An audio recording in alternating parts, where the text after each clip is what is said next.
Yudi Yusuf mewakili juga. Atau anggota masih dikasih lagi satu tak cukup? Kayaknya perlu anggota satu lagi nanti.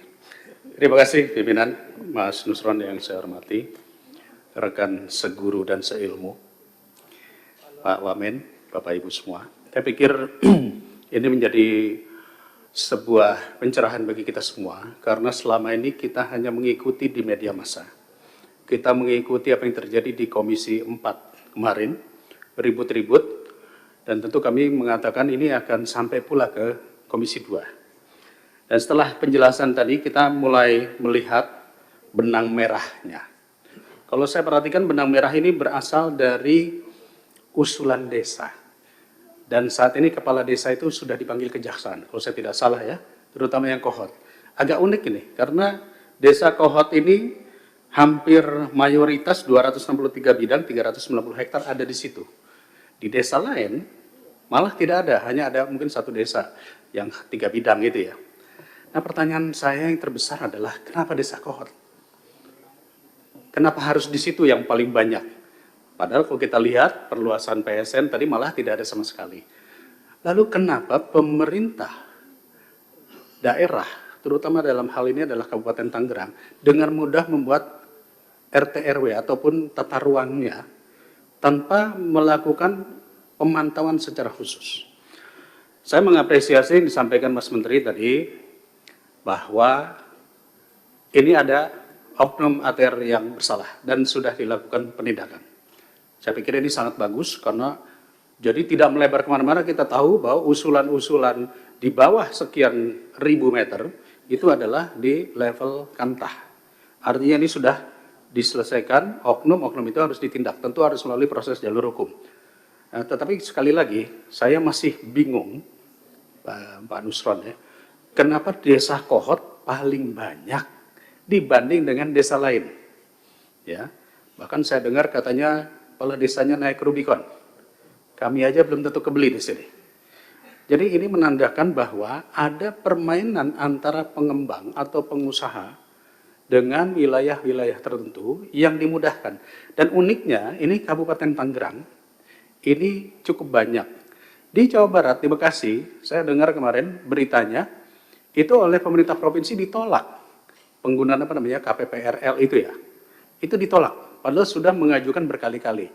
Nah, saya tidak mau mencari kesalahan di mananya, tetapi kira-kira prosesnya bagaimana sih dalam proses penentuan RT RW ataupun tata ruang oleh pemerintah daerah bahkan sampai ke desa, dan kemudian apakah rekomendasi GIRIK itu hanya cukup dari kepala desa saja? Karena kalau tidak, ini nanti akan termanfaatkan juga di desa-desa lainnya. Rekomendasi hanya keluar dari kepala desa. Dan kalau nggak salah di desa Kohot ini kan banyak dipalsukan.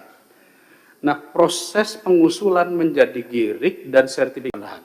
Jadi jangan hanya memindahkan ke satu titik, setelah 2 tahun selesai, malah setelah jadi HGU atau HGB itu dijual kepada perkebunan. Kita harus jelas ketika memindahkan atau mengembangkan daerah strategis ekonomi yang baru, itu bidangnya apa? Apakah perkebunan, apakah sentra budidaya, atau yang lain, itu harus terintegrasi. Jadi saya pikir saya harus memberikan apresiasi kepada Mas Menteri, dan ini perlu ditambahkan kembali.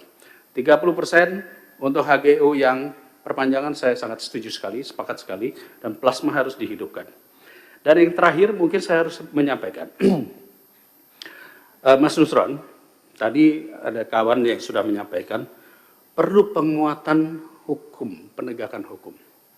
Kalau kita perhatikan di sini dari kedirjenan, memang belum ada dirjen gakum, ya, atau deputi penindakan.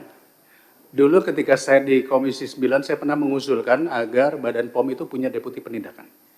Kenapa? Begini, hampir 40% permasalahan perdata di Mahkamah Agung itu adalah kasus sengketa tanah. Dan kadang-kadang berproses panjang sekali. Saya coba mereview, perlukah ada pengadilan agraria? Nah, kalau ada pengadilan agraria, maka menambah beban tentunya untuk pembentukan lembaga baru. Ada usulan yang sebetulnya sederhana, yaitu adanya deputi penindakan di Dirjen Gakum. Sehingga proses sengketa-sengketa tanah itu lebih cepat diprosesnya. Walaupun mungkin ini akan boleh dikatakan ada bias kepentingan, karena banyak Yang melakukan sengketa tanah permasalahan ini justru adalah di oknum-oknum ATR BPN. Tetapi saya pikir kalau ini bisa diawasi oleh Ombudsman, diawasi oleh KPK dan lain-lain, ini saya pikir ini akan menjadi kuat sekali.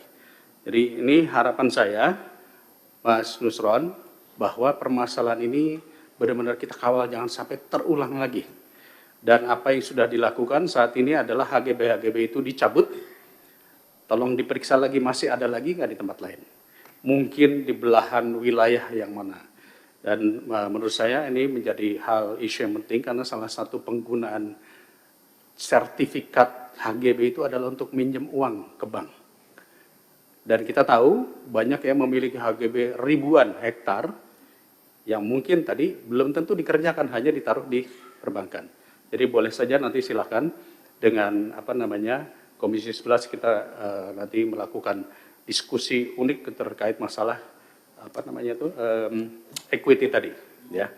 Nah, kembali ke masalah pakai laut ini, Pak Nusron tadi sudah menyampaikan ada sekian jenis, ada sekian nama perusahaan.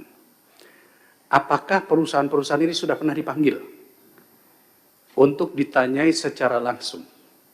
Apakah itu kewenangan Kementerian ATR atau itu kewenangan penegakan hukum? Jadi saya mohon agar kita tidak simpang siur, nanti dipersalahkan ini, dipersalahkan ini, kita langsung fokus. Yang mengusulkan perusahaan-perusahaan itu, apakah sudah pernah dipanggil oleh ATR BPN, dan kemudian apa yang akan dilakukan kepada perusahaan-perusahaan yang mengusulkan. Mungkin itu dari saya, terima kasih, saya kembalikan kepada Ketua. Assalamualaikum warahmatullahi wabarakatuh.